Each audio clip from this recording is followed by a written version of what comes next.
Hello, ರಮೇಶನ್ ಮನೇಲಿರೋ ಕೋಳಿ ಸುರೇಶನ್ ಮನೆಗೆ ಹೋಗ್ಬಿಟ್ಟು ಮೊಟ್ಟೆ ಇಕ್ಕುತ್ತೆ. ಇವಾಗ ಮೊಟ್ಟೆ ಯಾರ್ದು ಅಂತ ಹೇಳಪ್ಪ. ಮೊಟ್ಟೆ ಈಗ ಸುರೇಶನ್ದೆ, ಯಾಕಂದ್ರೆ ಕೋಳಿ ಸುರೇಶನ್ ಮನೇಲಿ ಬಂದಿರ್ತಲ್ಲ, ಯಾರ ಮನೇಲಿ ಬಂದ್ ಮೊಟ್ಟೆ ಇಡುತ್ತೋ ಅವ್ರದೇ ಮೊಟ್ಟೆ. ಇಲ್ಲ ಲೇ, ಇಲ್ವಾ? ಮತ್ತಿನ್ಯಾರ್ದು ಮೊಟ್ಟೆ? ಕೋಳಿದಲ್ಲಿ.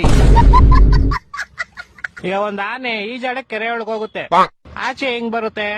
ಹೆಂಗ್ ಬರುತ್ತೆ? ಹೆಂಗ್ ಹೋಗಿರುತ್ತೋ ಹಂಗೆ ವಾಪಸ್ ಬರುತ್ತೆ. ಇಲ್ಲ ಲೇ, ಮತ್ತೆ ಯಾವ ಆಗ್ಬಿಟ್ಟು ಆಚೆ ಬರುತ್ತಲೇ? ಹೊಟ್ಟೆ ಎಷ್ಟು ಉರ್ಸ್ತಾವ್ರೋ ಆ ಭಗವತ್ನ ನೋಡಿದ್ರೆ. ಒಬ್ಬ ಹುಡುಗ ಪ್ರತಿ ವರ್ಷ ಅವ್ನ್ ಬರ್ತಡೆಗೆ ಉಂಡಿಗೆ ₹1 ಆಗ್ತಿದ್ನಂತೆ. 60 ವರ್ಷ ಆದ್ಮೇಲೆ ನೋಡಿದ್ರೆ ಅದ್ರಲ್ಲಿ ಬರೀ ₹12 ಐತಂತೆ. ಹೆಂಗೆ ಅಂದ್ರೆ ಅವ್ನ್ ಯಾರ ಚಪ್ಪಲಿ ಇರ್ತಾನೆ ಎತ್ಕೊಂಡಿರ್ತಾನೆ. ಇಲ್ಲ ಲೇ, ಮತ್ತೆ ಅವ್ನ್ ಬರ್ತಡೆ ಫೆಬ್ರವರಿ 29 ಇತ್ಲೇ. ನನ್ನ ಮಕ್ಕಳು ಒಂದೊಂದಲ್ಲ.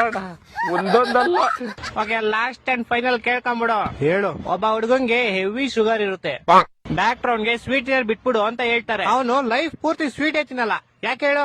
ಇದಕ್ಕೂ ಯಾವ್ದೋ ಉಲ್ಟಾ ಸೀದಾ ಆನ್ಸರ್ ಇರುತ್ತೆ ಪಕ್ಕ. ಯಾಕಂದ್ರೆ ಅವ್ನ್ಗೆ ನಾನ್ ಹೇಳ್ತೀನಿ ಕೇಳು. ಹೇಳು. ಯಾಕಂದ್ರೆ ಆವಾಗ್ಲೇ ಹೇಳದ್ನಲ್ಲ, ಅವ್ನಿಗೆ ಶುಗರ್ ಇರುತ್ತೆ, ಡಾಕ್ಟರ್ ಇರ್ತಾರೆ, ಅದಕ್ಕೆ. ಹೊಟ್ಟೆ ಎಷ್ಟು ಉರ್ಸ್ತಾವ್ರೋ ಆ ಭಗವತ್ನ ನೋಡಿದ್ರೆ.